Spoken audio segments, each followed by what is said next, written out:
Okay, good morning, everyone. Thanks for coming. We appreciate your being here today, and we will start by having an opening prayer meditation from Renata Whitaker. All right, bow y'all big heads. God, we thank you for this meeting. We thank you, Lord, for everybody here. We thank you, Lord, for the opportunity to meet and get some good information, and also do the work of the parks and the people. God, we ask that you bless everybody here, bless those that are on their way. In Jesus' name I pray, amen. Amen. Amen. So this is the July monthly meeting of United Parks as One. Usually we're led by our co-chair, Elizabeth McGrady, who had an emergency this morning. So we're gonna carry on and wish her the best as we move forward. United Parks as One is an organization of parks and open space advocates dedicated to making sure that parks and open spaces in Newark are active, safe, enjoyable places for communities to enjoy. Since the pandemic, we've been meeting virtually each month and have had a good variety of topics and discussions. And so we're looking forward to the meeting today. We know it's going to continue that tradition we've been having. And even now that we're coming, we're in a different phase of the pandemic. I'll put it that way. I'm not sure where we're heading, so I don't want to use that language of coming out. I'll say we're in a different phase of the pandemic. But we're continuing to have these meetings virtually because they enable more people to participate. So for the near future, regardless of what goes on with all of that, we're looking to continuing in this way. Before we get started, let's do some introductions so we can have a sense of who's who with us here today and get to know a little about each other. So what I'll do, well, two things I'll do. In the chat, I'm going to put the agenda. I just did. And we'd also like to have you introduce yourselves. And for that, we're just asking you to give us your name, what neighborhood you live in, and if you're with an organization, which organization you're with. And I'm also going to put that in the chat as well. Ms. Carla, did you put the agenda in the chat? Because I'm not, maybe it's just me, I'm not seeing anything. No, I didn't send it. And I had started earlier, I had started a message to Donna and didn't send that. So I was just all backed up. Okay. So do you see it now? Let me see. Yes. Yes. Okay, and then I'll also put the introduction questions, which are, again, your name, neighborhood you live in, and then if you're with an organization, which organization you represent. Is that there in the chat now? Yes. Yeah. Great. Okay, thanks. Okay, so I'll get started. We'll save Tenisha for last because she's our guest and our presenter.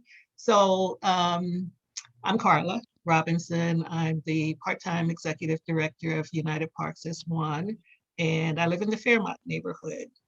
And I'll go to Miss Dina. Good morning, everyone. Yes, my name is Dina Corbin. I'm in the South Ward. The organization that I'm representing is really one of my own. It's my company, Natural Ground One, the company that views wellness through a different lens with the focus on horticultural activities. So I enjoy implementing gardens, especially native plant gardens, and I'm just happy to be here. Thanks for the invitation. Thank you. Dr. A. Hi, good morning, everyone. My name is Dr. Antoinette Francis Shearer, which ends up being too much of a mouthful, so Dr. A is where it lands. I am from the Newark CTC program, and the area of interest to me always is the South Ward and all the good things of the South Ward. That's not to say it's not good anywhere else, but you know, that South Ward goodness I like. Okay, thank you. Barbara? Yes, hi, Barbara Weiland. My organization is Kids in Business, and then we've rehabbed a garden at the West Kinney Community Garden on 279 West Kinney. And I met Carla, and she came to one of our events, and I love what this whole organization is about. So I am very, very impressed with what you're trying to do, and I like you guys. It's very good. And that garden has the prettiest collard greens I've ever seen. So it's worthwhile by They're there getting bigger. to see them. Okay, Susan? Hi, my name is Susan Dunn. I'm sorry for the bad audio and bad video, but I live in New York City, but heard about the meeting from Tenisha. She and I are on the Nature Conservancy together. And I volunteer in the South Ward with team schools. I've been doing that for about 15 years. Excuse me, I'm also to a young woman who lives in Vailsburg, and I'm on the Trinity and St. Philip's Cathedral chapter downtown. So I do have a soft spot for the South Ward, but I like all of Newark, and I'm very excited to meet this group and just learn about the work you're doing and how I might support the work and amplify it. Thank you. Thank you for coming. And now to United Parks as One, folks. Renata is in transit, so she introduced herself in the chat. Renata Whitaker, Secretary of United Parks as One, who lives in the, technically you're Weequahic, right, Renata? Yeah, Neighbor. the South Weequahic. Ward. Oh, there she is. All right. Hi, good morning. That's Renata Whitaker, Secretary for United Parks is One, a member of Mildred Helms Park Resurrection Committee and project manager over at Clinton Hill Community Action. Yep. All right, that's it. Okay, Donna. Morning, everybody.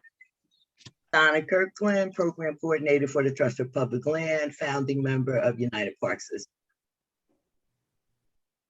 Okay, and I think Native Norker.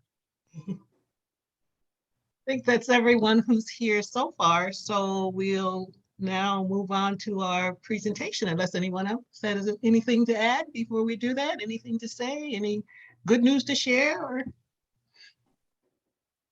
Not at what the about, moment. does anybody have a piece of good news? That's always a good place to start. Let's start with some good news. I do. I'm working with the South Ward community in right here in Newark, and we have a garden, a culture spot on Hawthorne and Chadwick. And it's open for wellness on Wednesdays. We have a program coming up on this Wednesday at 6. And we also have a children's wellness program. So come out and see us, check us out. Okay, thank you. Thanks for sharing that. I don't know if I mean, I have good news, but it's more like an announcement. Mildred Helms Park Resurrection Committee has completed 2 months of cleaning up the park every second Saturday from 9 to 12. We do it every second Saturday. So if anybody wants to volunteer, come on out. And I know announcements are normally left to the end, so my bad, Carla. Bye. No, that's okay. It's all, it's good news to see things going on in the open spaces in the city. And that's also a nice lead into our topic for today, which is centering nature in cities. And our presenter today is Ms. Tenisha Malcolm, who is with the Nature Conservancy New Jersey chapter. And in thinking about a few words to say about her, and Donna's going to follow me with a few more words. But in thinking about a few words to introduce Tenisha, what came to mind is that she's a community builder in profession and in spirit. And so she does this as her work and as her profession, and also because she must do it. So it's always nice to welcome people like that and to see people like that at work in our city. As I mentioned, she's the director of the city's programs at the Nature Conservancy New Jersey chapter. Prior to that, she spent some time working with Local Initiative Support Corporation, Unified Valesburg Services Organization, and the Grassroots Community Foundation.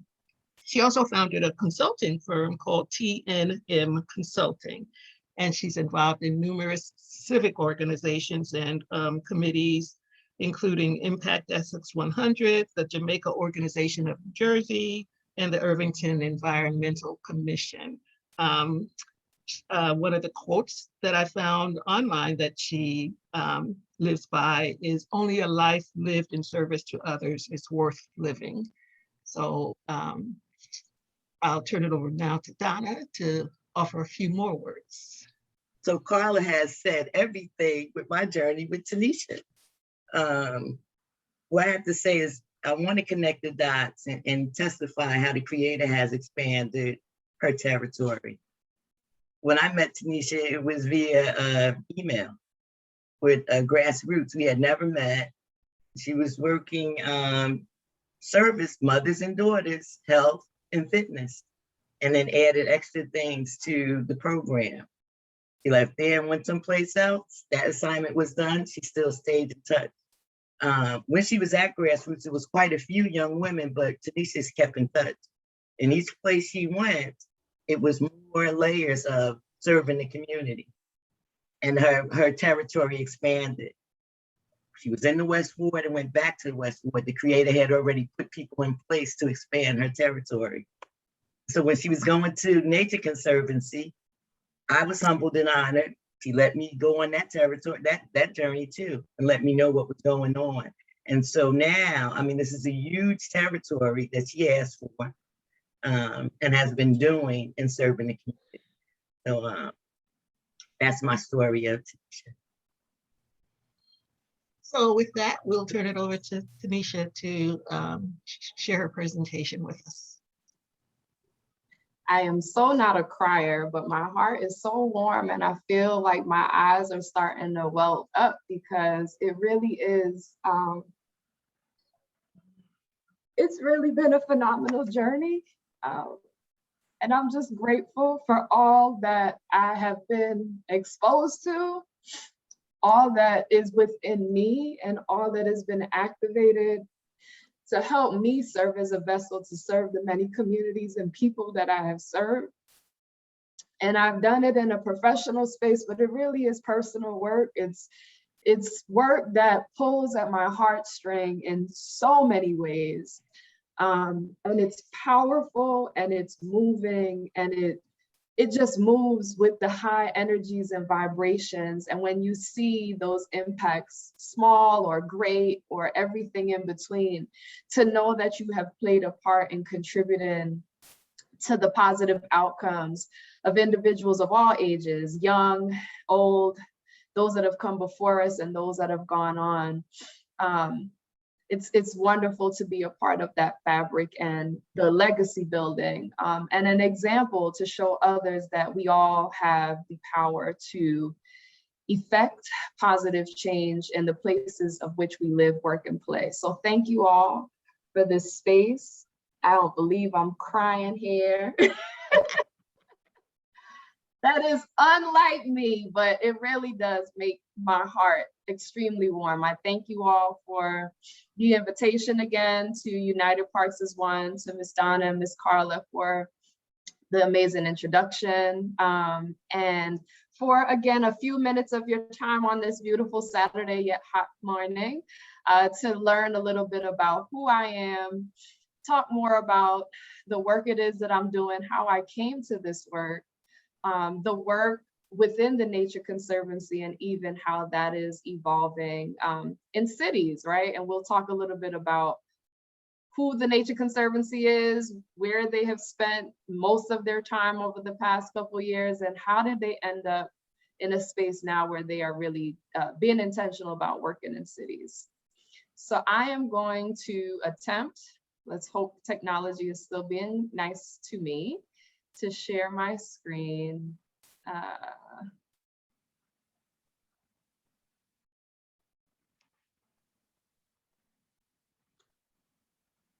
And let's see.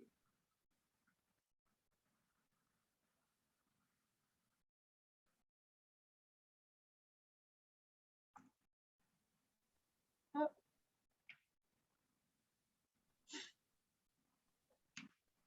Once it decides to show.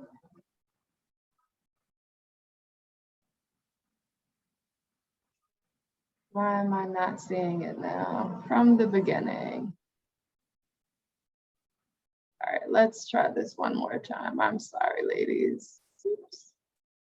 Technology, right? Sometimes it's good to us and sometimes it has a mind of its own.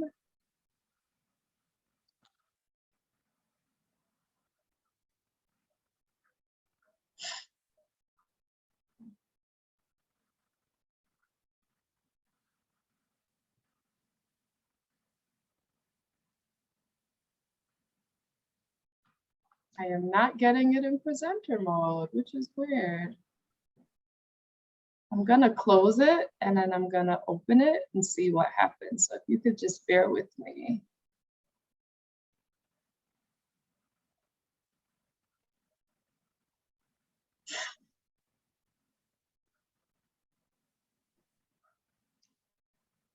All right, so there it is on my screen. Let's see if it's showing up on yours. Seeing it? Not yet. Right. Yes? Yes. Okay, but now it's not advancing. Gotta love it. So here's what we are going to do. We're just gonna stop share. I'm not sure why, but I will just show it in regular old mode, which is unfortunate because the pictures are so pretty. So bear with me here. Do you know how? Is it in Google file? Is it in files or is it It's just a regular PowerPoint. I mean slides. Oh, it's a regular PowerPoint. It is a regular PowerPoint. So hit present. Okay. Oh, you have some instructions? I'll take them. Okay. So is it open? It's open. It is right? open. It is open. Okay. I am not So hit share screen. Yes, so hit ma'am. share screen. Yep. And you see it as one of the options, right? Correct. Okay, so click on it. Yes. And then click presenter. Click the present icon. I think it's like the top left corner, or either it's regular PowerPoint, so it might be in the bottom right. It says share. Right. Huh? It says share. No, you already hit share? No, ma'am. Oh, okay. Hit share screen. Sorry. Okay. So click on the PowerPoint as an option, and Yeah. then hit share. Right. Done. Right. And so on your screen, you should be looking at PowerPoint. Okay, wait. Okay, right. So at the bottom right, let me see. At the bottom right, you should be able to click. Michelle, can you hold on a sec? Because you talk got it. so they can hear you. Okay, there you go. Thank all right, got it? you. No problem. Okay, all right. Sorry about that. Thank you all for your patience. We start with an attitude of gratitude, right? And I think I've done a little bit of that. You've all already seen me tear up, but really it is with that attitude of gratitude and just gratefulness for being in this space and sharing with you all and showing gratitude for exercise and patience, even though we have all been in this pandemic mode for some time and doing everything virtually. technology continues to present itself. Nonetheless, we exercise flexibility. So before moving forward, I wanted to just do a quick test yourself kind of knowledge check. And maybe by raise of hands, I think I can see all of you on my screen here. How many of you know who the Nature Conservancy is? And you can choose to physically raise your hand or choose the raise hand button, or even a thumbs up. And for clarity, it's the Nature Conservancy, not the Greater North Conservancy. So few hands. So with that, I think it is safe to see your hands, to say who the Nature Conservancy is, and what we will get out of today for those of you who may not know who the Nature Conservancy is. So by the end of our time together on today, there are a couple things that I'm hoping we can do. One, share more about who TNC is. I'm going to refer to the Nature Conservancy as TNC just for brevity purposes.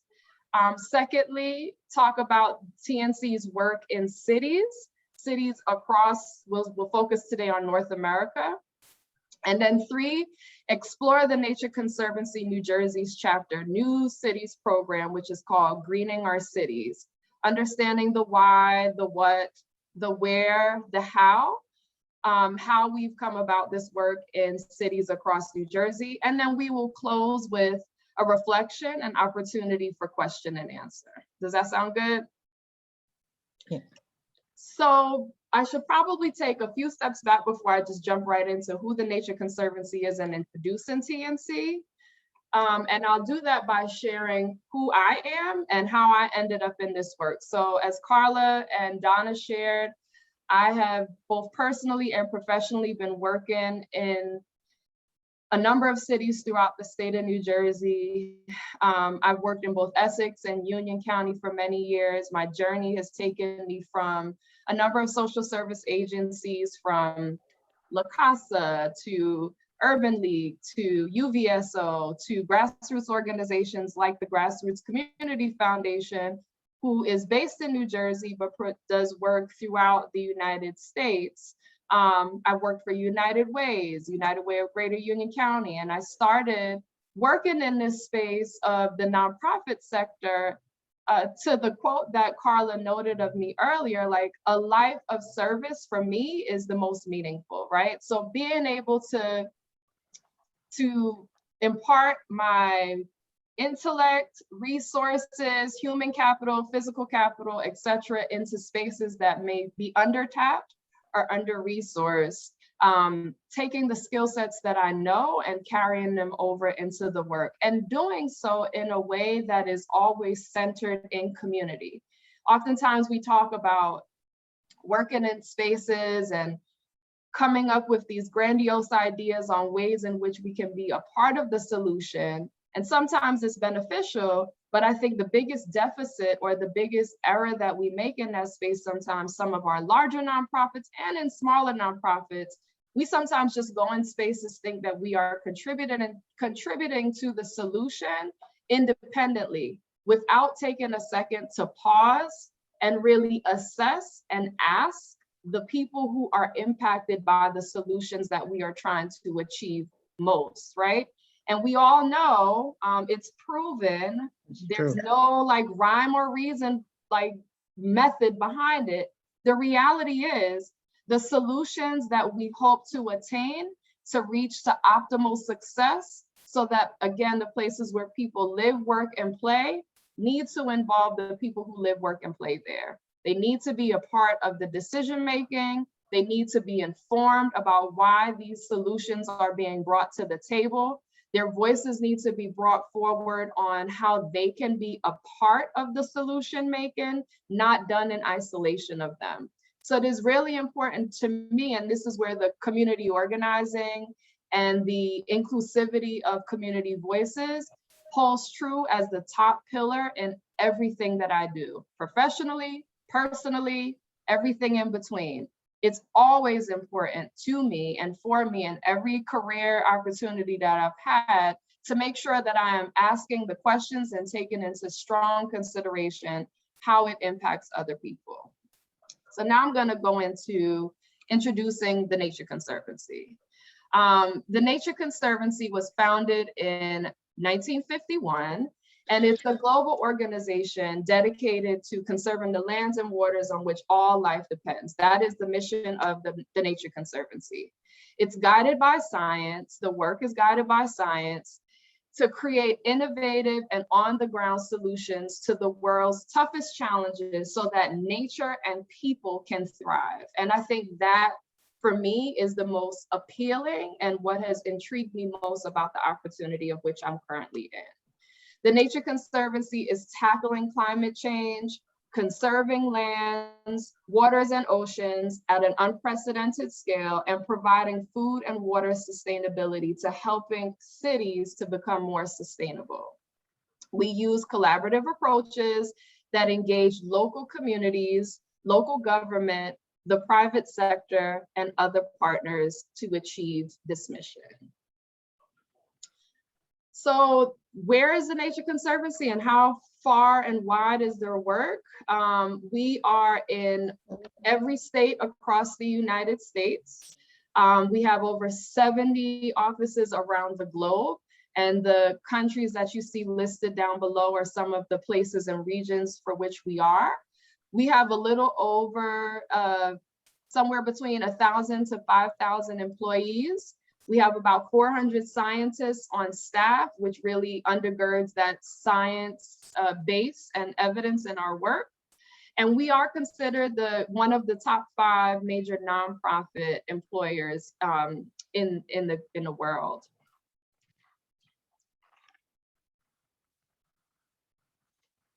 So how did the Nature Conservancy, with all of those things and all of those places, get to a space of working in cities? In 2014, the Nature Conservancy, along with a group called the Center of Whole Communities, received some funding opportunities to really spend those resources and looking at how they focus on operationalizing and culturally preparing this grandiose organization to work in cities. Applying the expertise of resilient communities, there was an original cohort to start working in cities of about 10 different cities, and they were Birmingham, Louisville, Chicago, DC, Philadelphia, Bridgeport, Detroit, Phoenix, Atlanta, and Miami. I put this in my notes because I always forget 1 or 2 of them.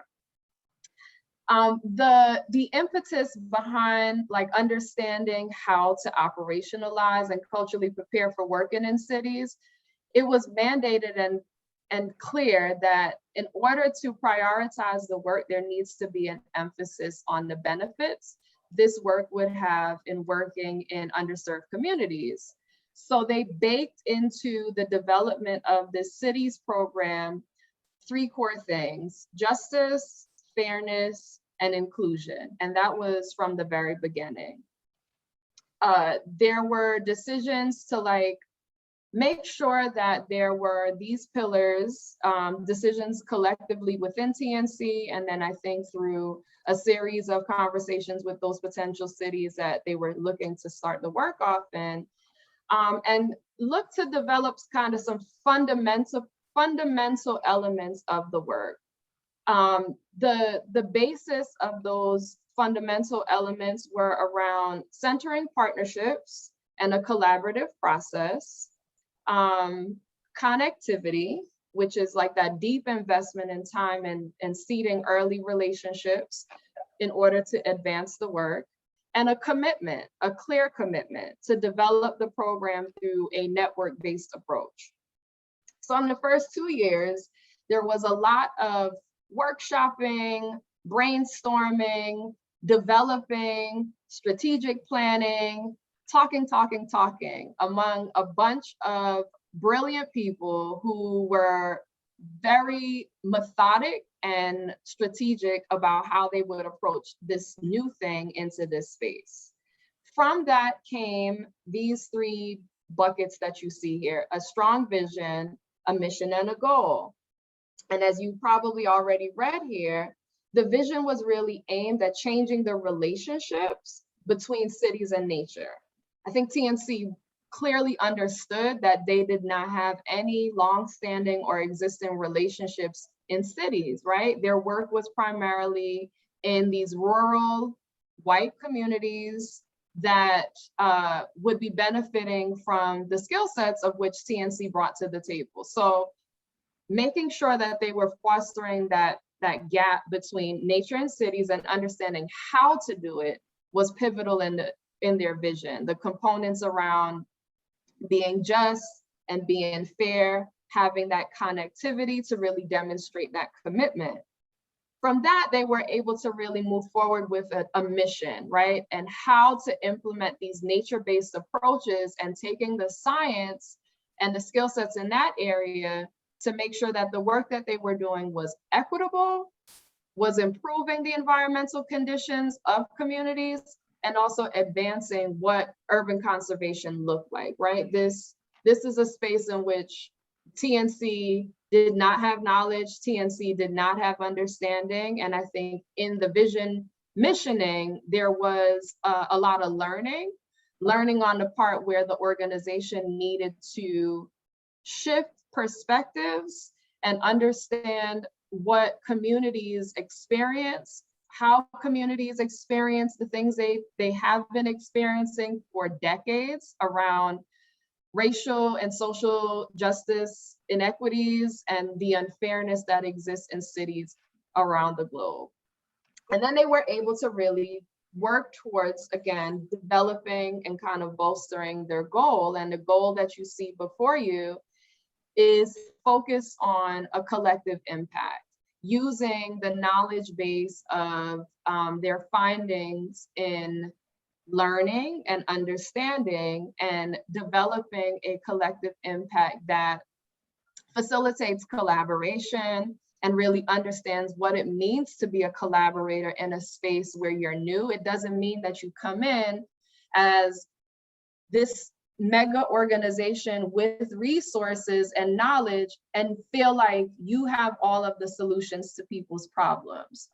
Taking a step back and listening and doing less of the doing, but just being more mindful about opening your ears and actively listening to the issues that communities face in order to know how best to insert yourself. And even in the insertion of oneself, knowing that it is important to ask, okay, community X, here are the things that you all have shared with us and we have learned from you.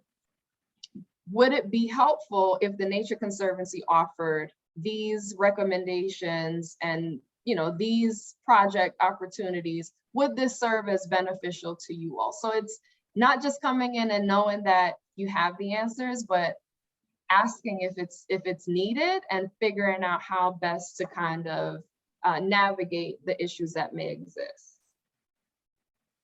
Any questions? I should probably pause there. Any questions at that point? There was a question that Dr. A put in the Oh, I'm sorry, I missed it. chat. Did you want to ask that now, Dr. A?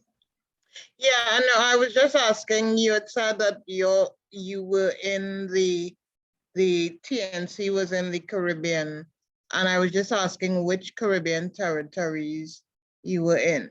Because Yes. being Caribbean born, I know a lot of territories in the Caribbean are now sort of striving to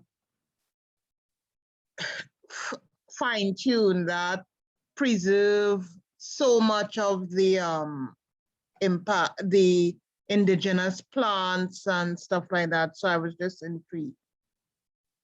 So there are a list of countries in the Caribbean for which TNC is present. The one that I always remember, because my family is from there, is Jamaica. Dominican Republic, Puerto Rico. I'm not remembering all of them off the cuff, but I'm happy to share a list, and I can drop that in the chat probably later on in this presentation. Thank you. You are most welcome. Any other questions from folks before I advance? All right. course, now my advancing is paused. Oh, there we go.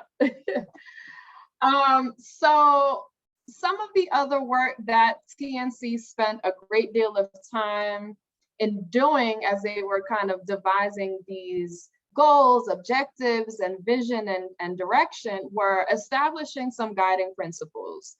And the core of these guiding principles were really, again, the pillars by which they'd be advancing the work in this very new space.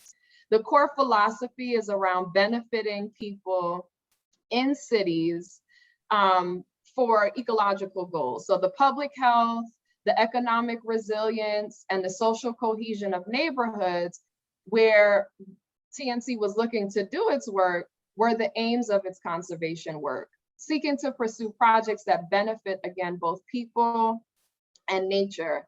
And you can see there the three buckets of the guiding principles that were kind of co-created among the leads in the city's program, as well as the city leads from those 10 cities that I mentioned earlier.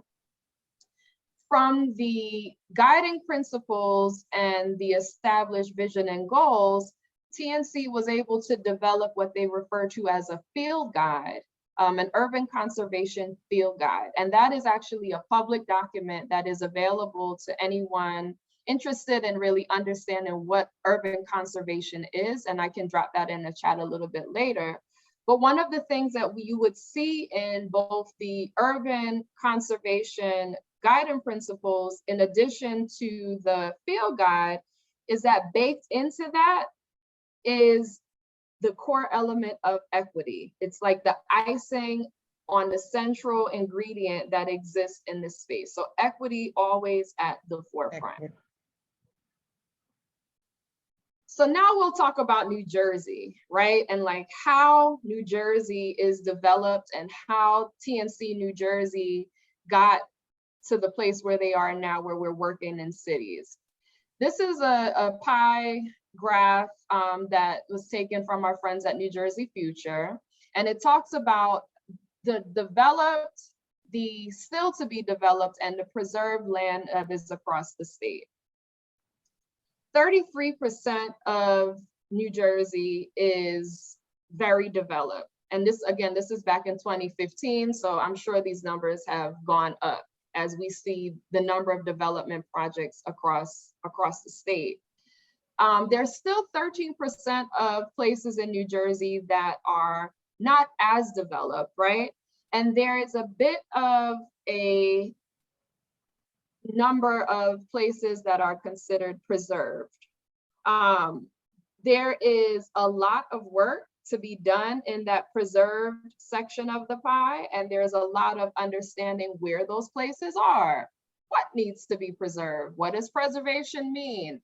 Does preservation mean just the protection of the land, but does it protection of the land in what regard? As a benefit to who and as a benefit to what? And then the other element that sometimes gets missed and not always talked about when we refer to preservation of land is the policy. And what kind of policy actions and agendas are being either high priority or prioritized across the state? And how is it that communities benefit from the policies that local government or state government put into place for preservation of land? So New Jersey is the place that we know, and unfortunately, it took fortunate but unfortunate. New Jersey was not one of the top 10 places when TNC started pursuing this work in 2015 around cities. But after, I think, successes and seeing how it worked and understanding what working in cities is and was, as I think we are now the 25th state across the US that now has a cities program. That work has evolved and has grown tremendously. I think there's some lessons learned from the first 10 cities, learning among cities programs and seeing, what do you focus on, right? Is it flooding? Is it trees? Is it urban heat islands? Is it restoration of rivers? Is it access to nature? Like, there's been a plethora of things that so many cities before us have embarked on, have done really well, and in some cases not so well. And even when there's been scenarios where things may have not been done in greatness, I mean, it's always supposed to be done in excellence, right? There's a clear understanding that anything that folks do is always in excellence, but maybe there was some failed effort, right? Maybe there was a policy barrier, or maybe there was not enough community buy-in, or there were not strong partners to execute the work. It could be a number of reasons, right? Nonetheless, those lessons learned have been taken into great consideration and modified and revised to be better. You know, we all will do things trial and error, and find that some things work. You can throw a bunch of spaghetti noodles at the wall and some may stick and some may not.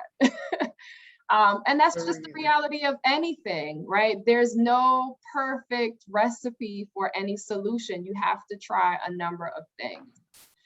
So as New Jersey in 2019-18 started to look at how they could take some of those lessons learned from other cities, there was lots of strategic planning and investments and conversations around having New Jersey be that next city to add to TNC's wheelhouse of cities programs. And there was a lot of thought put into that, and knowing that in building out that program, there needs to be representation of staff members and team members who would reflect the communities and could kind of understand the needs of the communities throughout the city, throughout the state of New Jersey. And they sought to hire a person to kind of lead that work. And here I am, taking the skills and knowledge that I have of communities across this state and transferring all of those skills and my approach to doing that work with that community organizing background and just that community centeredness and human centeredness in the work, and bringing it to an urban conservation space. I am not an urban conservationist. I did not study this as an undergraduate degree. I did not pursue any kind of science as a profession. I am connected to the nature of everything in New Jersey and wherever. My family's from a Caribbean island. I grew up in outdoor environments. Dr. A is like, yay! My grandfather, my great-grandfather, I should say, owned and harvested coffee on a farm in a very rural part of St. Mary, Jamaica. And I have been connected to nature ever since I can remember. Having my feet touch the ground means a lot to me because it feels like it centers me and grounds me in earth and Mother Nature and all of its being. So it is almost serendipitous that I am now in a place where it is the existence of my work, right? Connecting people to nature and advancing nature and helping folks to understand the benefits, not just to who they are as people, but to their health, to economic situations. There are a number of green, sustainable jobs out in this world that a lot of people, particularly Brown and Black, do not know of because there are a lot of preconceived notions that nature and outdoorsy type things, it's a white people thing, right? We don't go outside. We don't, we don't make time for nature. Nature is for everyone. It's one thing that I will make sure I emphasize on today's time with you. It is for everyone. It is available to everyone. It probably does not have the greatest access. And I think the work of which this particular program, Greening Our Cities, and even United Parks is One is trying to do is activate those spaces and increase access for people to use green spaces in and around their communities. We have to forge forward and letting people know that green space is for all, and make sure that the work that we do is advancing access so it is an easy opportunity for people to walk to it, to find public transport to get to it, and that policies are put into place to make sure that those spaces are stewarded and that there are funding supports to make sure that it's able to sustain and give people the opportunities to access it of all ages, races, colors, creeds, genders, everything in between. So with that and the Greening Our Cities program in the state of New Jersey, we are taking on a really ambitious goal of ensuring that 150,000 people over the next 5 years will benefit from the greening actions to reduce human health issues. And this is still a goal by which we are amending. It is not, it's not yet written in stone. I anticipate that in the next 3 months, this will change. I think the number of people we hope to benefit will likely remain the same or somewhere thereabouts. But the goal of our greening actions will not only reduce human health issues, but it may do other things, right? All things related to climate resilience, I think, is the overarching goal. But as we continue to listen being that thing, open up our ears, having conversations with communities, again, at all scale, from government to those grassroots organizations, I anticipate there'll be some commas after that human health issues element. There will be some other things that will surface from those stakeholder engagement opportunities that we are participating in, by which we will learn and understand where we bring the most added value and where people see us as most beneficial in this work. So this is the goal, and this was a goal in the very early beginning, but likely to revise. It's not final. So you heard me talk quite a bit about listening. You heard me talk a lot about the importance of hearing others. And I share that because I'm from a city. Like, I live in a city now. I'm a resident of Irvington. I always lived in cities. I was born in Newark. I grew up in the West Ward, the best ward. We won't do the the ward. The big ups as Dr. A rolls her eyes because I know she has a soft spot for the South Ward, which I love too.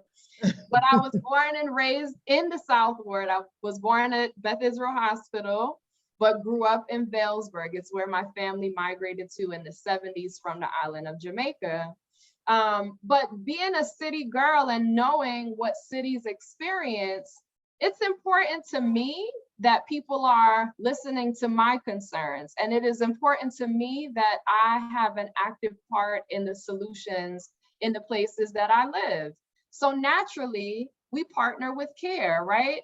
And naturally, because I'm involved in this work and I'm working in spaces that I know very well, my goal and my hope is that the people that I'm carrying along with me in this work, whether it be partners, whether it be my coworkers, whether it be my board members, volunteer leadership, even our funders, right? I want them to understand the importance of partnering with CARE and understanding how to approach and to step into spaces by which may be new, right? Because as I said, TNC has been working and spending a bulk of its time over the years focused on land protection, but land protection in other spaces. So understanding what that looks like in urban conservation in city spaces, it requires a different level of education and awareness. And when defining the specific roles that nature plays to green cities, we really need to think about how we enhance equity and its effectiveness in protecting areas and cities. We need to understand what it means to support community-based approaches and engage communities in exploring innovative options to tackling environmental issues. And we need to elevate community voice in the conversation around conservation, policy, and even program design. So the approach to the work and how we intend to do with work really kind of falls in these buckets. It's around starting with priorities, assessing these places, fostering partnerships, establishing policies, and community planning. And I will say these, we can call them the 5 Ps for short. These are the core buckets by which the Nature Conservancy's Greening Our Cities program is really looking at advancing its work. If we start with the priorities, we can understand better the history and ensure that we have active voice in how we initiate and develop the programs and opportunities by which we can provide support to communities. This can be done by adding that human-centered approach and dismantling those siloed attitudes and linear thinking. We have to find connections to people, we have to empower them, and we have to surface their needs through authentic conversations. Those are the elements of those priority buckets. When we think about places and neighborhoods, we probably should be thinking about how to implement our work that does a few things. One is to make sure that it's documenting a need. We are not just going to go in and make an assumption about something. We also need to take into consideration how we identify and foster human and intellectual capital and community awareness in those places. The greening in cities is not an idea solely of the Nature Conservancy. People live in cities currently. People in those cities have the brilliance, the human and the intellectual capital to be a part of the solution. The city of Newark has over 280,000 people that live there. There's no reason why 30% of that population cannot be playing an active role in how to advance greening actions for either their human well-being, access for green space, or even job opportunities. And I think the work of United Parks is One and other groups throughout the city play an active part in doing that now. And I think the Nature Conservancy just undergirds it with additional science, evidence-based research and other skill sets. Partnerships, right? We all thrive on partnerships. We know that we cannot do this work in isolation of each other, but partnerships is a key element of our work, and fostering and cultivating those cross-sector partnerships in our Greening Our Cities efforts is important. No one person, no one organization or field can carry out community initiatives or developments alone. The Nature Conservancy New Jersey and the Greening Our Cities programs are actively exploring opportunities to collaborate with partners on a range of projects designed to enhance community voice in the conversation and to play an active role. Policies. It's imperative that we establish the policies that improve the sustainability and impact of the work. We don't want to be in the business of doing environmental justice legislation because we are not an advocacy organization, but we do provide some level of that science-based research that can inform and educate how some of the policies are designed. By inadvertently supporting policy that does not disproportionately impact communities. So we use our science skills and science evidence base to help some of the communities to advance policy ideas and actually push forward policy agendas. But we recognize that we are not an advocacy-based group, right? We are a science-based, so we can't play two sides of the coin. We can provide some insight, but we are clear, like that is not our strength. We can provide the resource, the research, but the pushing of certain policies is not necessarily the forefront of who we are. On the planning side, and this I believe is the last of the 5 Ps, we are intentional and we will continue to be intentional about how we establish the work that we do in doing it in tandem alongside community. So there's, the lack of any clear plan can create pitfalls, right? We don't want to plan and feel like we know it and are not really taking into consideration what communities say, do, prefer, where they see themselves and the roles they play. So a clear and concise structured program through our Greening Our Cities program includes all of the things that I discussed, the prioritization, the places, the partnerships, and the planning, with a strong goal in mind, needed that we need to make sure that we are developing opportunities in our planning that sustain and withstand any kind of disruption. The planning, again, is done in co-ideation with the places that understand the circumstances and the situations best. So what are some of the things that TNC New Jersey's Greening Our Cities programs are doing? This is a photo of myself last summer with partners at Groundwork Elizabeth, who is one of our partners. We are engaged in a couple different projects with Groundworks Elizabeth. They are doing some things around climate resiliency, and we engaged on a partnership with them. This predates me joining, but we were having conversations about, how could we partner with an existing environmental nonprofit that is doing some work but could really use some support. I should probably take a few steps back and even explain how we got to Elizabeth as one of the places. I think one of the things that I'm pretty sure on that the Nature Conservancy did before I joined is they did an assessment. They did an assessment across the state to see like where are communities most densely populated, what are some of the environmental challenges some of those places experience, whether it, again, be flooding or urban heat islands, and how the Nature Conservancy could potentially start to engage with those places and see how they could share in the science and the skills and the resources to mitigate some of those issues that those communities were facing. Elizabeth was one of them. Other places throughout the state that TNC has worked with are Camden. We are currently in partnership with the city of Newark, working on two projects.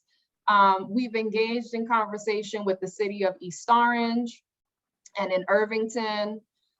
We've engaged in discussions with Plainfield, and we've also most recently had some conversations with folks in Patterson.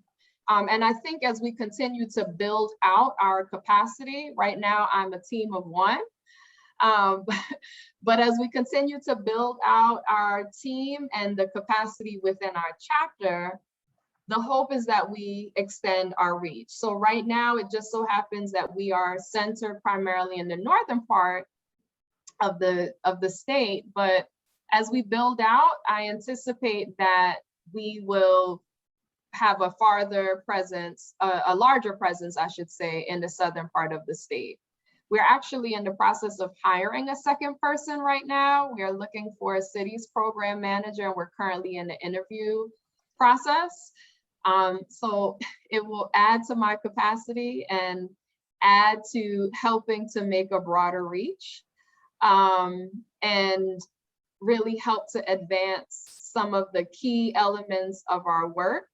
And I would say that, again, the Greening Our Cities program is, as we continue to develop and evolve and take into consideration some of the things we're hearing from stakeholders, it's evident that the work that we'll be doing is going to do a few things, and it's around enhancing ecosystem services, preserving like the biodiversity and making as many places across the state of New Jersey healthy places for plants, animals, and people. investing in community projects that will contribute to improve quality of life, and engaging with partners in a collaborative action to employ problem-solving solutions and support community identified issues. So again, here is that one example of the work that we're doing with Groundwork Elizabeth.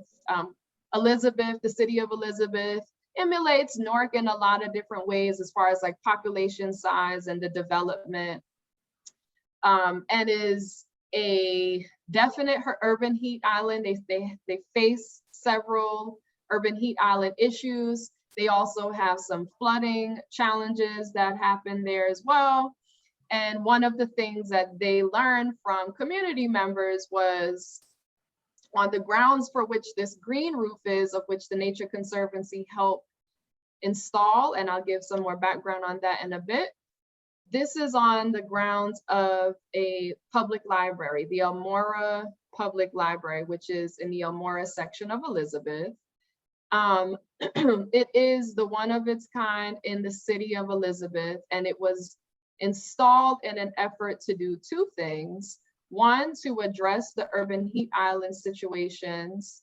As an example, not saying it's the solution, right? Elizabeth is a pretty grand place, and one small green roof is not going to address urban heat issues across the entire city, but it is an example of how to reduce urban heat islands. And on these grounds, this green roof was established to cool down the space and also serve as a way to capture the excess water and runoff that were coming in on the grounds of the public library that would often get flooded and no one would have access to, and it would be backed up in their stormwater situation was bad. And it was definitely causing some frustration, not just for the constituents using the public library space, but for the persons that oversee the library. Groundwork Elizabeth has a micro farm on the grounds of this library for which they grow all sorts of food. The food that they grow in that space serves about 30,000 school children in Elizabeth Public School System District. In addition to that, they have a learning garden space that is accessible to the seniors that live in their senior housing complexes. And they were able to do a bit of a focus group conversation by which they introduced the ideas of green infrastructure and even talked about flooding and what urban heat islands are, and did a pretty thorough assessment, formal but informal assessment with those constituents between the urban Elizabeth Public School District as well as the seniors who utilize the space to say, what do you know of the benefits of green roofs? What do you know of the benefits of flood mitigation? And had conversations around that, and wanted to pursue an opportunity through Sustainable Jersey to design this space as like a demonstration space to show folks what the solutions could be to some of the issues that they identified. So TNC's role in this was to, along with Sustainable Jersey and Groundwork, was to use the information that they collected, assess it, and then figure out how to design a demonstration site by which they could incorporate some solutions that would address the issues folks brought to the forefront. So TNC invested in covering the cost and even providing some of the resources to help with the landscaping design of this space. And I'm sorry I don't have a photo to show you of the entire space. At the time, this was the only completed portion of the project last summer. It has since been revamped. The green roof is still there, but they've also installed a rain garden as a way to, again, address the flooding issues. And this green roof that you see has assisted in bringing down some of the temperatures in that space, and now has beautiful succulents that are flourishing, and kids can see what what it has done. The kids that they have now been able to have on the grounds post-COVID have been able to kind of see the change in temperature. And, you know, there's some disciplines around math and science that have been able to been incorporated in some of the learning.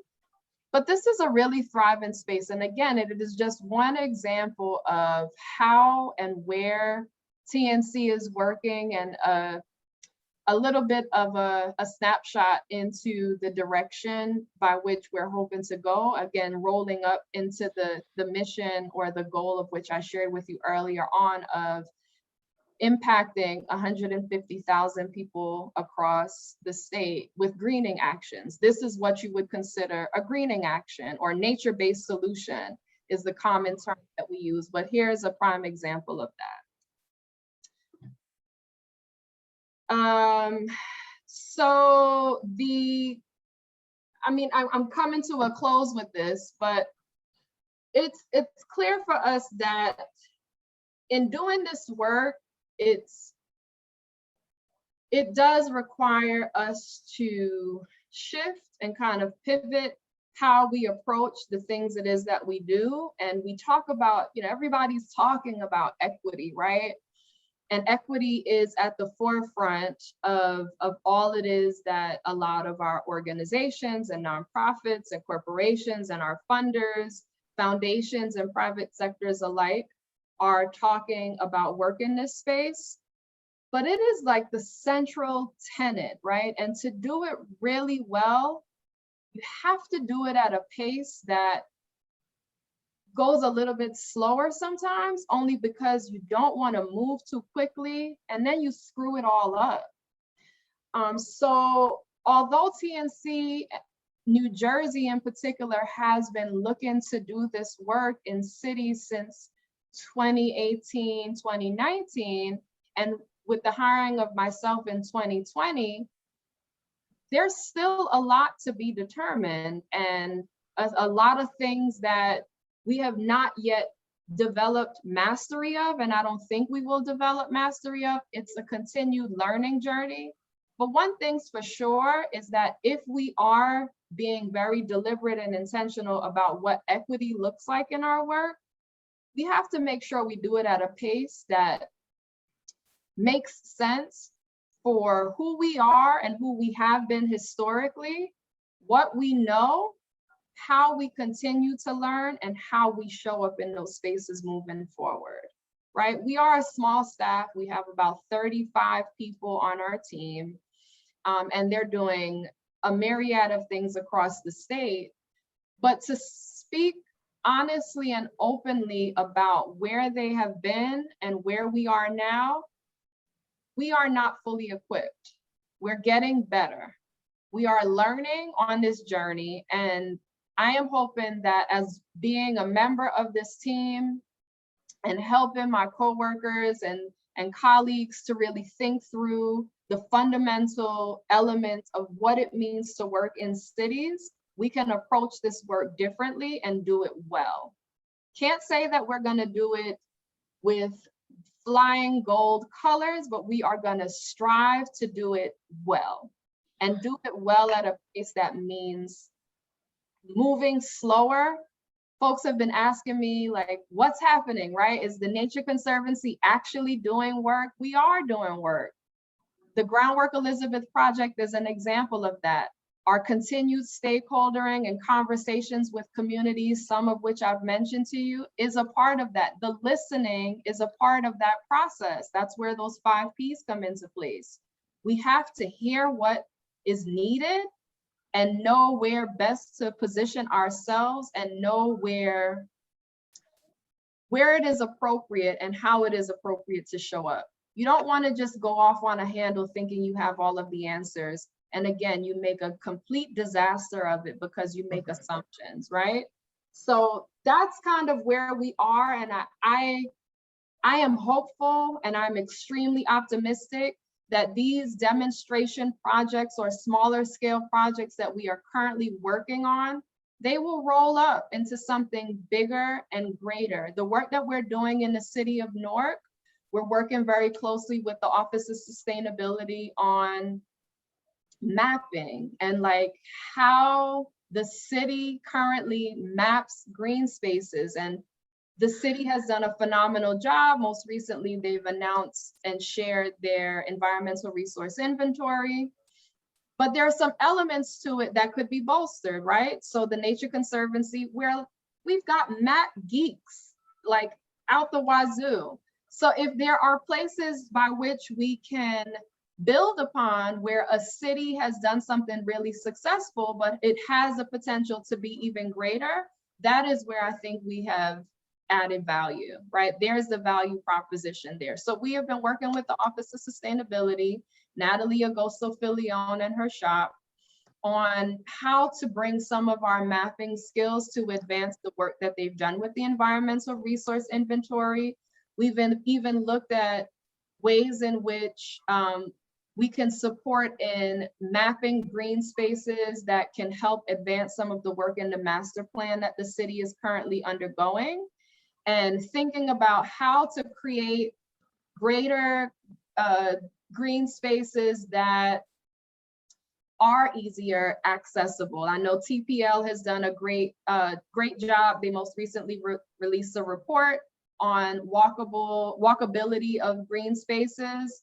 But one of the conversations that we've been having with the city's Office of Sustainability has been around how do you use the resources by which TPL has offered, the resources that you all have established through your environmental resource inventory, layered with additional mapping support to think about your master plan and also think about COVID, right? Like, I think Carla mentioned earlier, we're not out of this yet. We still have a long ways to go. And one of the things that I think we have all seen and experienced during COVID was, after being on lockdown for so long, people's pressing and burning desire to be outside.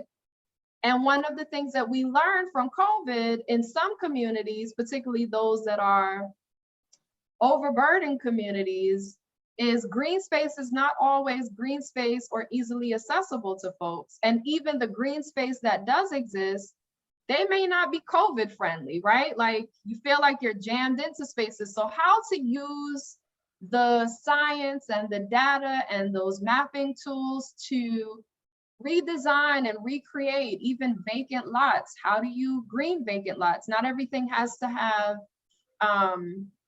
it's nice to have trees, right? It's nice to have spaces where there's greenery that promotes shade and addresses some of the urban heat island issues, but also helps to clean the air and also helps to mitigate flood issues that may exist in some neighborhoods, right? There's co-benefits to enhancing green spaces. So the tool by which we are helping the city develop will be exclusive to the city. It will be complementary to the environmental resource inventory, and I'm sure complementary to the great work that Trust for Public Land has done.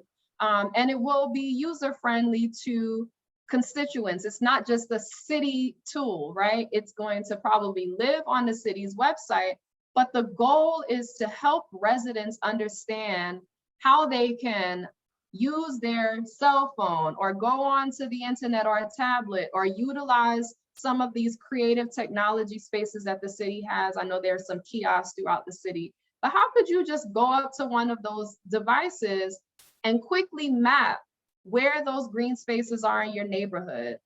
What are the amenities in those spaces, whether it's programming, whether it be fitness equipment, whether it just be a space for you to sit and cool off, right?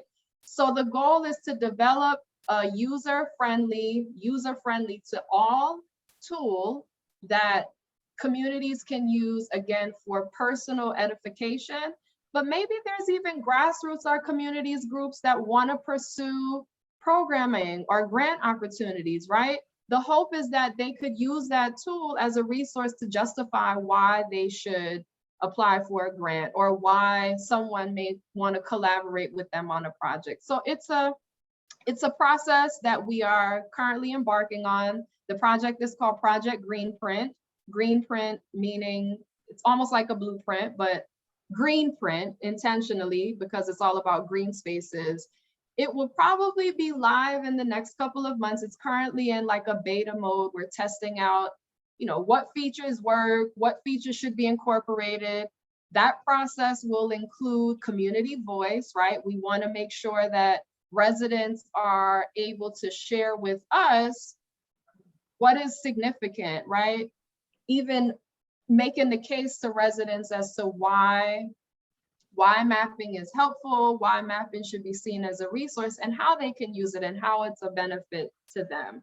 So more on Project Greenprint to come. Don't be surprised if I reach out to United Parks as one to maybe even do a presentation in a couple of months to see how your constituents can engage with us in this process.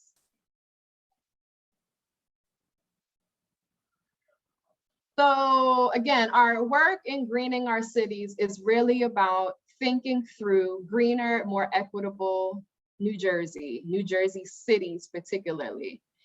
And I pulled from here just a quote from one of my favorite Dr. Seuss books that I used to read to my daughter, who you see in this picture on your left. She is 13 years old. She's counting down the days. She'll be 14 on August 5th. She's got a calendar and she's like crossing out, I'll be 14 in a couple of days, right? Nonetheless, she's 13 and a quarter. And you know, I shared this photo. I originally actually did not have it in here. And then I was chatting with Donna and Carla, and they're like, of course you should include a photo of your child, right? And just talk about why she is, how she ended up blossoming into the young lady she is today, and how she plays a role in my work, right? Seeing her interest and her eagerness and excitement around learning about nature and the importance of it. It's amazing, right? So we talk about, again, the Dr. Seuss book, Oh, the Places You'll Go. And it is a journey. It is a journey for her to see and understand how these things around her impact her family, how she can play a role in contributing to the sustainability of the things that we all need to survive, the air we breathe, the water we drink, the ground we walk on.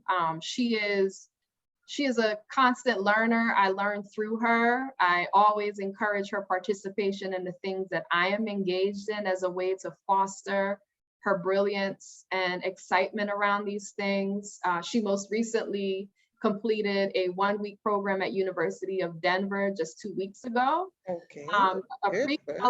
A pre-college program focused on forensic science and pathology and medicine and robotics. Those were the areas that she focused on. And, you know, she spoke openly. I shared this with Donna and Carla earlier. She spoke openly about being the only Black girl in the space, right? And I was taken back by her comment at first because I was trying to figure out how she felt about it. And it was clear for her that representation in this space is far and few in between. And if that is something that I am hearing from my 13-year-old, I can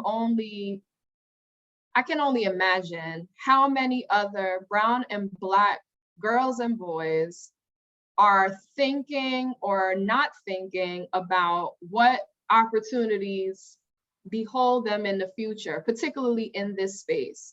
And I will say one of the other elements of our Greening Our Cities work, and something that trying to be more intentional about and figuring out how best to approach, is not just the solutions around the environmental issues that exist in these cities, as far as like the tangible things and the projects and programs we deliver, but making sure that in our listening, we are listening for ways in which we can employ and empower people and create greater access to green jobs, because they exist and they are dominated by other races.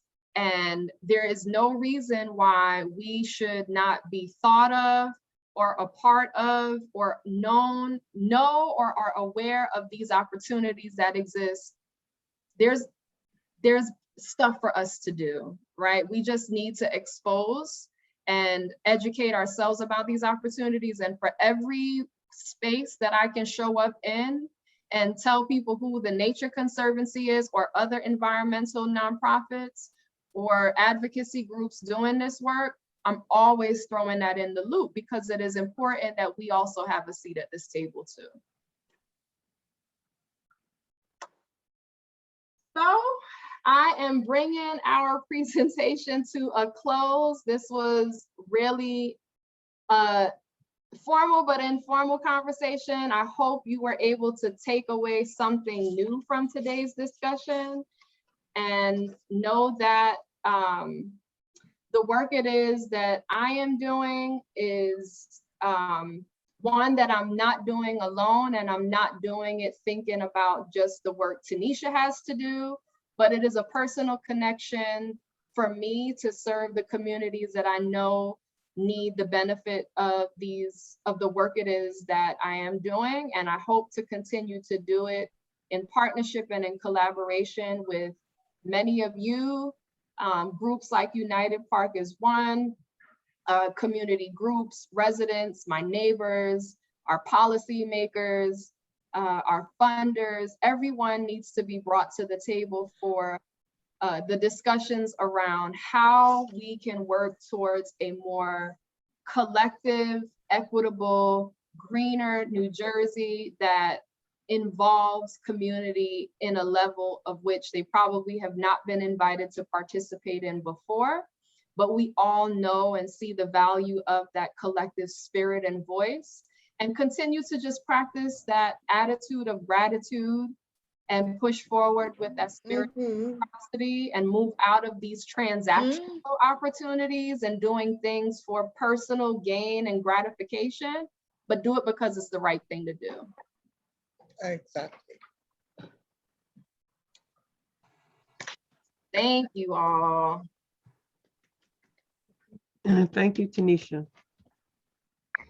So Thank you, Tenisha. Thank you so much. Thank you. Thank you. That was wonderful. Are there questions, comments? So Tanisha, I just wanted to add to your daughter's experience. And you would know this from having Caribbean roots as well. There is that area where people of African American heritage almost rejected working in anything to do with the outside, the greens, the garden, and stuff like that. I remember about 4 or 5 years ago working with a group, and a young man said, I ain't trying to be no modern day slave, just because we were talking about people farming, choosing farming as an option, as opposed to what was it? Designing and being a hip hop artist, you know. We were looking, that didn't appeal to them. So when you say we have to educate people, we really do, because there is still that,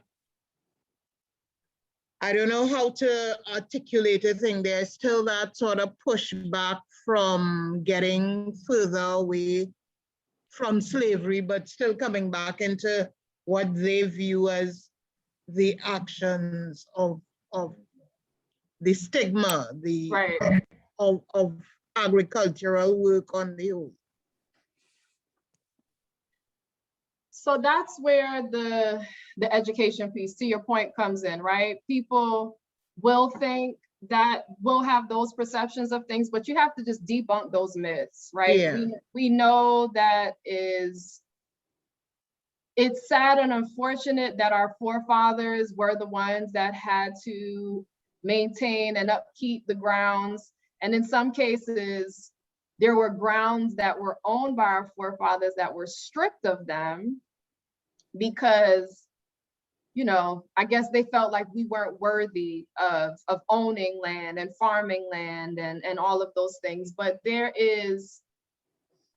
are many ways to debunk those myths. And I think you can tackle that with sharing and educating folks on, but look at the values, right? There is value in growing your own food, right? You know where it comes from. You know what you're putting into it, the time, energy, attention, and care. It's not processed. It's not going through some kind of mass production system before it gets into your body, right? And the things you put in your body are important. So change your attitude, grow your own food, not because it brings you back to you create this negative connotation around slavery and you growing food for other people. Grow for yourself. You know, I have a garden in my backyard, and I tell people all of the time, I will sometimes share on social media pictures of the things that I grow in my garden. People are like, where is this? Where do you live? I live in Irvington. And it's hard for people to believe that I live in a city, because for the life of them, there is this like, you can't grow kale in your backyard, right? Yeah, you can. There's, you know, the soil is contaminated, or you have rodents, or, you know, the sun doesn't shine enough back there, whatever the case is. And it's like, no, let me show you, and let me show you why I have been successful for the past 3.5 years between April and November, growing my own food outdoors. And then I grow stuff inside during the winter months. But it's like, I test my soil. There's free services out there for you to do that. I know where my water comes from and have a filtration system. There's free services out there for you to do that. It may seem like an expensive thing, but it actually has a lot of free resources out there to make it very successful. I know where my plants come from because I grow them from seeds. I don't put chemicals in my garden. I don't put any of those things in my garden, but I grow my food because the things that I put in my body, if I don't maintain my personal health, then I have no contribution to add to anyone. I'm no good to anyone. So the things I put in my body are important. And the things that I grow are not just for me, but it's also for you. I believe in the principle of Ujima, right? I grow a community garden in my own backyard for my community. It's not solely for my husband and my daughter, but you could come by and pick. I have callaloo, I have peppers, I have kale, I have, you know, lemongrass, mint, whatever you want. And the idea and premise behind that is to show people what's possible. That is debunking a myth. And it's debunking a myth with a rational reason. And it's also reciprocal because I am sharing it with others. And that's so wonderful. And one of the things I always say with greening, and even when you help the students in the urban centers and the youth in urban centers learn greening, is the discipline behind putting in and giving back. Actually, and learning that discipline, that everything has a season, stuff grows in a season. It's not walking, it's not the immediate gratification that sometimes we all run, that things happen in a season, and that discipline of watering and weeding and watching, and then just experiencing the beauty is, that in itself sets up a certain personal discipline for the youth that are exposed to it, and a sense of accomplishment. Because even if you don't get the fruit at the end, let's say the birds get it, or in my case, the squirrels and I have a discourse about what we should be getting. You at least see the flowers. You can come out of there and see the plants flowering and stuff like that. Kudos. I have one more question, and I hate to control the question. What about, so I know they do green roofs. I also know that one time when I was in Guyana, actually, I had seen they were using the chain link fences, because that's fairly inexpensive in the Caribbean area. A lot of places have chain link fences, and they were using the chain link fences to grow some of the vine produce, like pumpkins and what we call bitter melon, or Karaili, as we call it, squash some of those running vines. Do you know if anybody's doing that yet in New Jersey, say? Because I would think that's a good complement to the green roof, concept. The installation of fences. Yeah, like making, well, then it would be a green fence. So in New Jersey, we per se are not doing that, but I'm confident we have partners that may be working on those kinds of things. Yeah. Those that are in like the urban agriculture space. Yeah. There's a network of, as a matter of fact, in the city of Newark, there's a network of urban farmers that I wouldn't be surprised if they are embarking on something like that. You have Urban Agriculture Cooperative, you have Newark Sciences Sustainability, you have Greater Newark Conservancy. They may be doing those things, I'm not sure.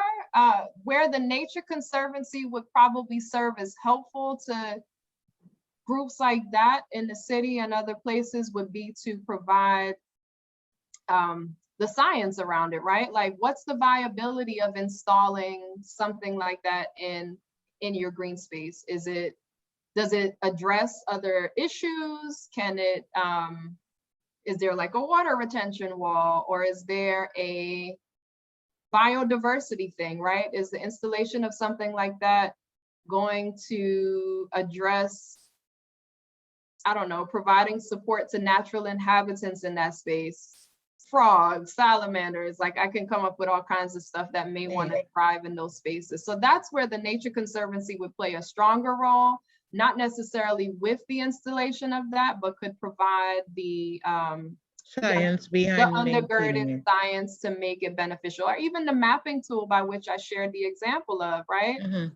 If a community group or other stakeholders were looking to install something like that on a piece of land, the community tool, the green printing tool that I mentioned earlier, again, as a complement to like what the Trust for Public Land has already completed, or what the City of Newark's environmental resource inventory has identified, those things can kind of overlap or overlay one another to say, here would be a viable space for which you would want to install this green fence, right? Here's the benefits of installing it like that there.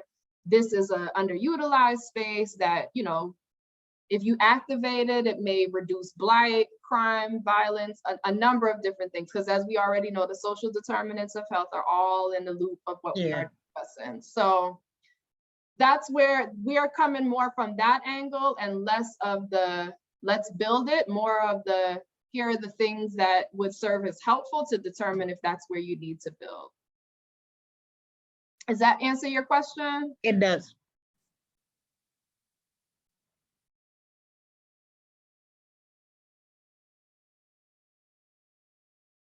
Any other questions, thoughts, comments, ideas? I think this is a question. It seems like a part of this work is about helping people in cities connect in conscious ways to nature. And that's really broad, right? And a lot of the connections that we have in cities, unfortunately, are from adverse situations, whether it's the air pollution or whatever. And I think people may not be able to make the kinds of connections that could be beneficial kind of automatically. So that's why I say that it seems like a part of this work seems to be helping people make those connections, both to the adverse situations and to the ones that are positive. So I guess the question is there a role, well, just to give an example, when you're talking about the project with the city, the mapping project Green Print, I was thinking about the concern that folks have about access to land for gardening, which primarily comes through the city's adopted lot, and that has its own uncertainties, right? So there's that. So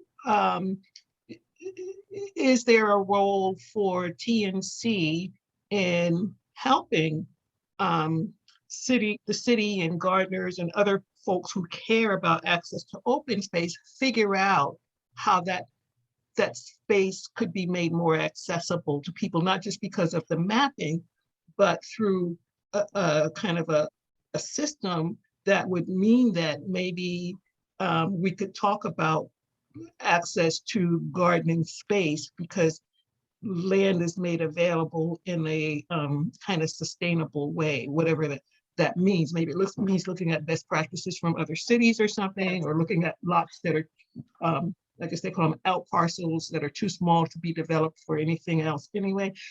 And I say that as an example of a way that can help people connect, right?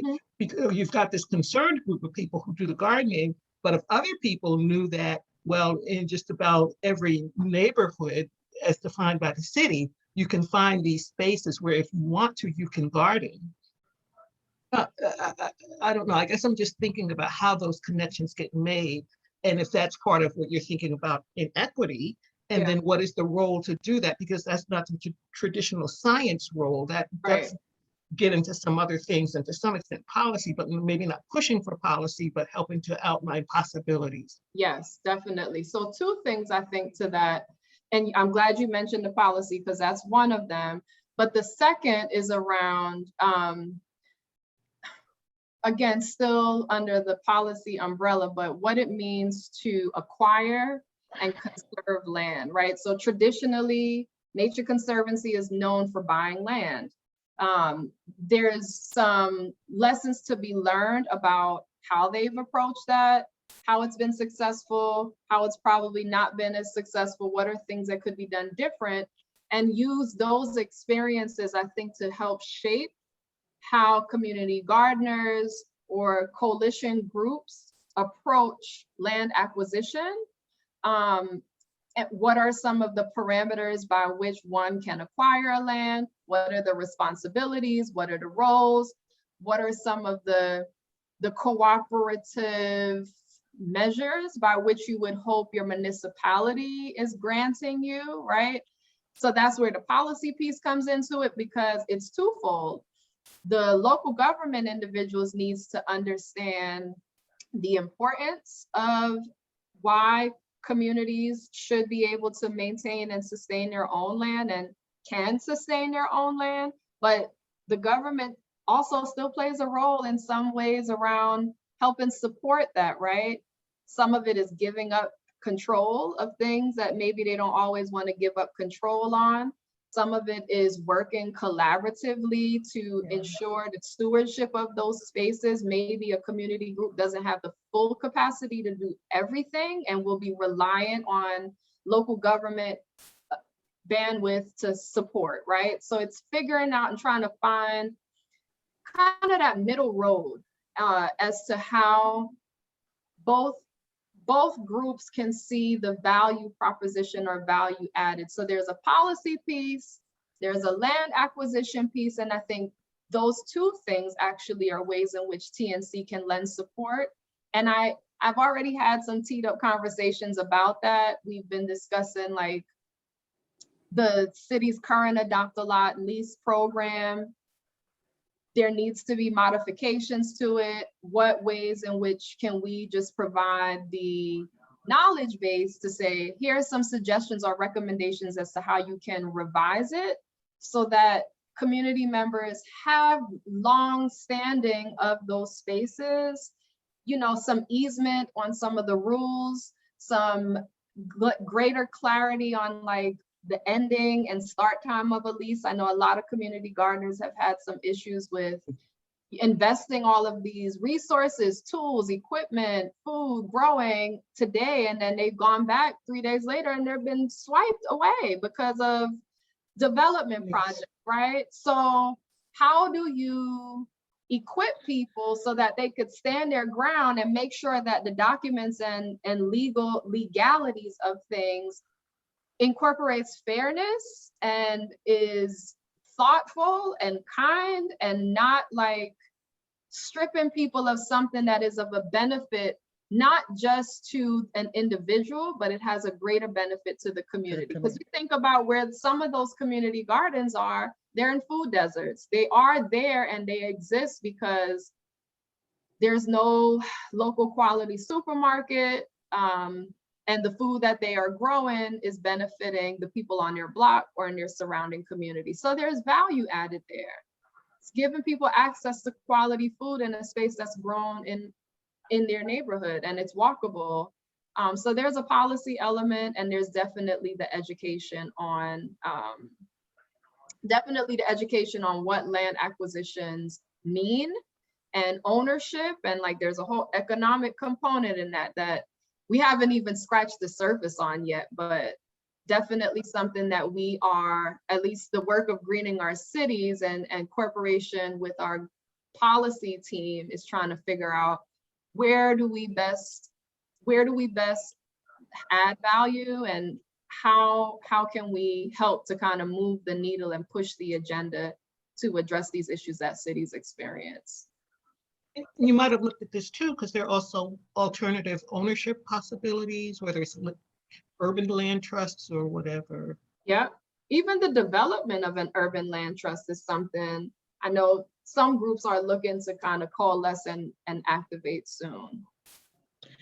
Tanisha, I just also wanted to know, because I know the TNC's view on hydroponic farming, because I know, say, Japan and some of the Asian countries where there is even less space than we have in our urban centers have been promoting that with much success. For us, I always think that that's one of the things that I want to get more into, because for basically 6 months, 5-6 months of the year, it's not the best thing. You can't grow outside. Mm-hmm. So building that sort of hydroponics knowledge, because they make it look easy. And once you get it nailed down, it sort of look easy. I also remember from Trinidad and Tobago, where I am originally from, they linked hydroponics and the aquaponic, so that the food from they were growing tilapia and some other farm raised, and they use the excreta to help water the garden. So it ended up being, and one guy did this in like a huge I would say half a warehouse space, but the warehouse was just there doing nothing. So we, TNC New Jersey, have not yet embarked on any kind of hydroponic anything yet. There may be greater examples of that in some of our international cities programs work. Can't think of anyone in the US that's actively doing it, at least not off the cuff. So I can't say that I can answer that question in an articulate way, simply because I don't have a good handle on efforts that folks have embarked on a global sense, but happy to either research it. That's the one beauty of this large organization. It's getting to network with colleagues and counterparts in other countries and other places. And I'm sure I could probably get you a more solid response. Because I think Japan and China, where they're almost living on top of each other. And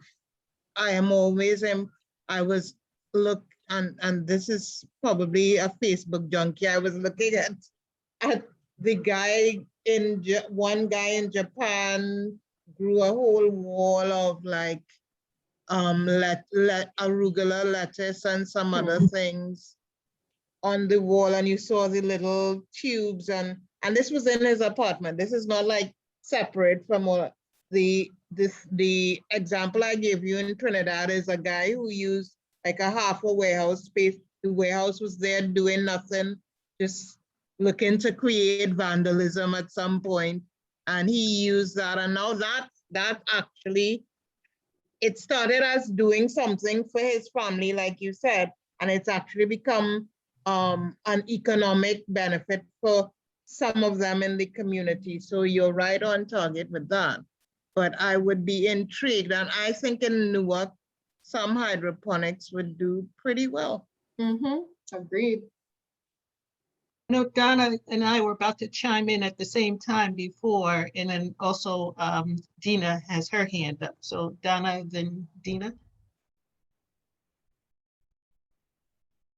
Dina can go. I'll be last. Oh, okay. Hey, Tanisha. Hey. Look, so with you had mentioned that you were working with the city through the Office of Sustainability. And I just want to be clear, did you say that TNC is working on policy with them as it relates to organizations and community members wanting to start a green space or a garden space to change some of the policies as it stands now? For example, you know, where do you get the water from? How do you access land to have the city come and remove the garbage? Who does that responsibility? Just taking on those small intricacies of the space to keep it so that it is part of the community and it's collective. Yeah. So I should probably take a few steps back, and I'll be also mindful of our time. The work that I'm doing directly with the city's Office of Sustainability is solely mapping. Okay. And it's that mapping tool that, again, overlays some of the work that they've already done and even TPL has done around access to green space and the development of green space in the city's master plan. And how community members use these tools to kind of inform, engage, or just make themselves greater aware of what exists or what could exist where. So that's one element. So less of a policy portion and more of an identification and validation of spaces. Okay. And then for clarity on the more policy side, and even in a subtle role, TNC and me in my role have been actively engaged with a resident group, Friends of Fairmont Green Spaces, along with Greater Newark LISC, who's actually my former employer, who's our other partner, Victoria Foundation, and the Cornwall Center at Rutgers. And we have, during COVID, the height of COVID, we developed a pilot program called Everyone Gets a Garden. And the impetus was to provide fresh produce to families in the Fairmont neighborhood. Many of the pantries in the Fairmont neighborhood had actually shut down during COVID, and there was no active community food bank partner in the area. So Everyone Gets a Garden program was established as a pilot to provide fresh produce to families in that neighborhood. The phase 2 of it turned into a little bit more of like a programming side where they would activate green spaces, still do some of the fresh produce distribution, but not oversaturate, because now everybody in the neighborhood is distributing food.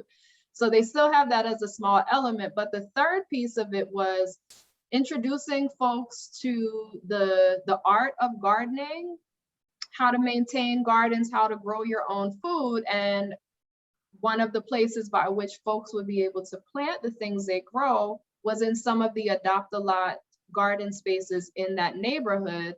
But what we were finding is that the leasees or leasee holders of some of those Adopt-A-Lot gardeners in the Fairmont neighborhood were either stripped of their garden for development possibilities, or had really hard times getting their lease signed to renew for their Adopt-A-Lot because of some other problematic issues, right? So the role as a collective has been for us to research other places, cities, and others that have had really successful Adopt-A-Lot leasing programs, using those as an element of how to improve the city of Newark's.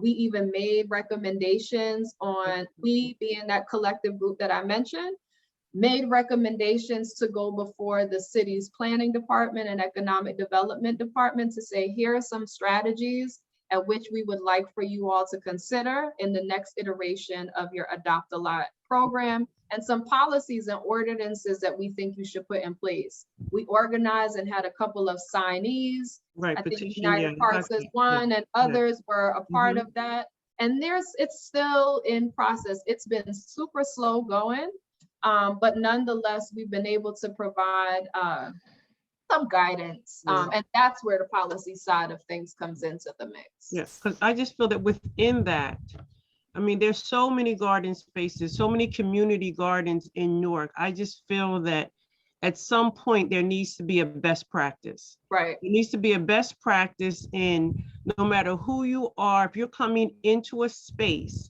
that you want to build on a garden, a green space, then this is what you do. 4, 5, 6, 7 steps, boom, it's done. And now let's go to the next thing, because what happens is people get discouraged. Right. They get discouraged and then they leave this space, and then the community in which they're in is left with nothing after being so vibrant for a while.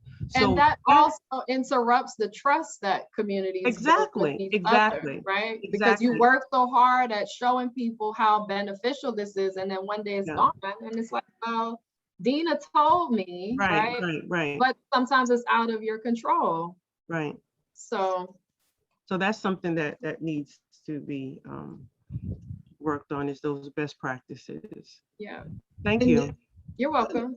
I was just going to add, and also, I guess I already said this, but it might be helpful to look beyond the Adopt a Lot to alternative acquisition and ownership structures. There already is an Essex Community Land Trust that focuses on housing, but I don't know what the possibility is of getting them to also look at open space. Right. Oh, you're muted, Miss Donna. Last couple of minutes is only to say that my big wish, and we've talked about before, is that now that coming into urban areas, working with Black people is a big thing for all these different nonprofits, right? That the people that be understand that collectively, whoever's coming in, how we can impact growing and supporting the community, right? And so not my and your level, because that happens on the community level, but this needs to be from the bottom up. The people up top need to understand the power of collaboration from the top down around these same communities, right? Because since it's being bombarded and saturated, some things could get missed, or it could be enhanced much higher if people continue to look at community in the center, and how best that those words collectively, collaborative, that we use, right, and do it, is how we do our work. And so until people really, organizations really absorb it, understand it, believe it, and lead with it, it's going to still be silos. And that's what we need to break down when we're talking about community, because it takes a collective with all our different expertise to get it out there. So that's just my comment. I think that it's important that people hire from within the community with people that are already grounded and understand, because then it's really the creator using us as the tools to show how it's supposed to be. So I commend you for taking it, and I already know that's a part of your foundation. And we have to, and you say it within your organization, and we have to continue to do that collectively if we really want to see the change in the community leading. That's my comment. And thank you for all that you're doing. Thank you. And just, I don't want to overlook Barbara. I noticed you were off mute for a while ago. Were you trying to say something, Barbara? Just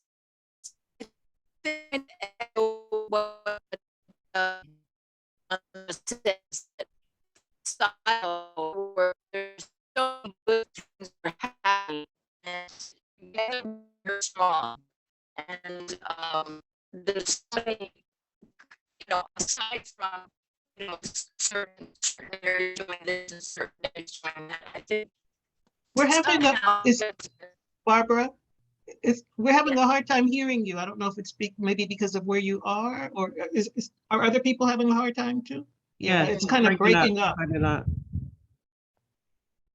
Maybe I'm in a car. What do you think? Oh, maybe you're in one of those.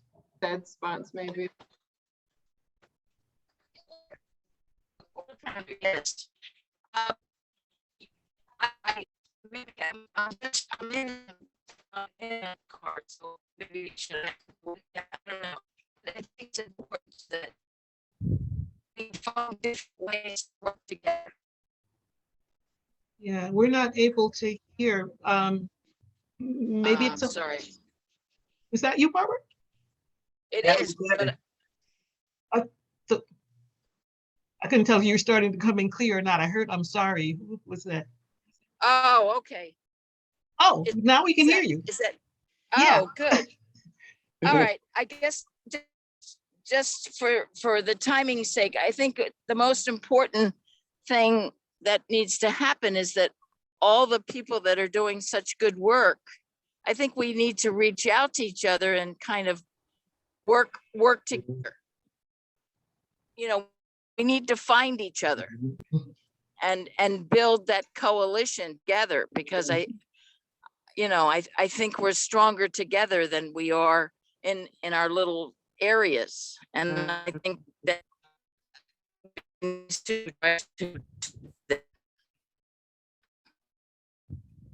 You kind of trailed off at the end, but I think we got the main point about yeah, we're having a hard time again. But yeah, I think we all heard that about the importance of coming together and working together. Hopefully, conversations like this don't just end, but we can find out how to be involved with the work that Tenisha was mentioning about the garden lands, and also just stay in touch with what you're doing with TNC in general. Thank you so much, Tenisha, for your presentation. It was really good and helpful. Just a few announcements. National Night Out that United Parks is One celebrates every year on the first Tuesday of August will be this year, Tuesday, August 3rd from 4 to 8, only at Mildred Helms Park this year. So we'll be at Mildred Helms Park from 4 to 8 on Tuesday, August 3rd. And Tenisha, I don't know if you knew about that or if we reached out to you, if you would like to come and have a table or be part of that. Sure. That would be great. And then our next meeting is set the third Saturday in August. That's August 19th from 10 to 12. Any other announcements? We heard a couple at the beginning. Are there any others before we go? Ms. Carla, could you just repeat the date for the National Night Out, please? National Night Out, yes, that's Tuesday, August 3rd at Mildred Helms Park from 4 to 8. And you're welcome. I don't know if you have received an invitation or not. You're welcome to participate. Setup begins at 3. Okay. And then Still having a hard time hearing you, Barbara. I know I'm Oh, gonna. Yes. That was better. I know. Well, just we're having the cancer prevention pantry on the 27th at the garden. I'll send you a flyer. Okay. Thanks. Anything else? So I want to thank you all for having me today, and happy to have this opportunity to share a little bit of myself and the work of TNC and the work it is that I am leading, and would love to be able to keep in touch with United Parks is One as we develop like this green printing and the mapping stuff, and even just a general conversation about what's happening and what's important, and making those connections to the things that I think, Carly, you said sometimes may not always seem as an obvious connection for folks, but ways in which we could just have honest dialogue and raise to the forefront ways in which we could work together collectively and align resources to really work towards impacting positive change. So I want to put that invitation out there that I would love to come back and revisit a further conversation with the group, maybe in person, maybe back on Zoom. We don't know. One never knows these days. Maybe both. It could be both. But I also wanted to just throw out the Everyone Gets a Garden program that I mentioned that we are supporting in the Fairmont neighborhood. It is being led by Ms. Sonia Dabney, who is with the Friends of Fairmont Green Spaces as the chair. And she is currently overseeing 2 garden sites in the Fairmont neighborhood, one at 13th Avenue School Garden, which is across the street from 13th Avenue School. And the second is at Vineyard Baptist Church on Fairmont Avenue. I'm blanking on the number of the church building right now. But on Wednesdays, they provide, they harvest the things that they're growing in the gardens. And on Thursdays, they do a distribution with things that they harvest from the garden on Wednesdays, in addition to fresh produce bags that they have from urban agriculture cooperatives. So I can send flyers for both of those activities. And of course, if there's any further updates or movement on the work that they're doing regarding the Adopt a Lot, I'm also happy to make sure that you all are fully aware of that. And Barbara, what's the address of the West Kinney Street Garden? It's 279 West Kinney, Off perpendicular to Irving Turner Boulevard. Okay. So on that, we're a little over, but we had a great discussion and I think used the time well. So it wasn't like we were wasting time, that's for sure. And to put, well, I hope it's not putting Ms. Dina on the spot. Could you say a few words to send us away in closing, either words of inspiration or meditation or whatever you'd like? My new thing coming into 2021 was live with what resonates with you, and also to stay nature connected, because growth happens there. Yeah. So I just want to say that to Absolutely. everybody. Like that. Love Okay. it. Thank you. Nice. Thank You're you. welcome. Thanks to everybody for a great morning, and have a good rest of your weekend. You Thank Stay you. nature Guys, connected. Thanks, thank everybody. you. Growth happens. Bye. Bye-bye. Bye. Bye.